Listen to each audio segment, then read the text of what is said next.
ഈശോമിശിഹായ്ക്ക് സ്തുതി. ജീവിതത്തിൽ ഒരിക്കലെങ്കിലും വീഴ്ച സംഭവിക്കാത്തവരായി നമ്മിൽ ആരും തന്നെ ഉണ്ടായിരിക്കുകയില്ല.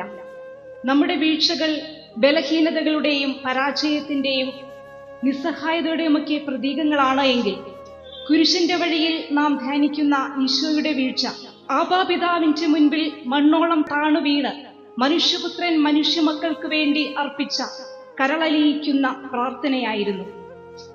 കാൽവരിയിലെ കുരിശിൽ കുരിശോളം ഉയർത്തപ്പെടേണ്ട തന്റെ ബലിയെക്കുറിച്ചുള്ള ബോധ്യം ഈശോയ്ക്ക് ആ വീഴ്ചകളിൽ നിന്നെല്ലാം എഴുന്നേൽക്കുവാൻ കരുത്തേകി.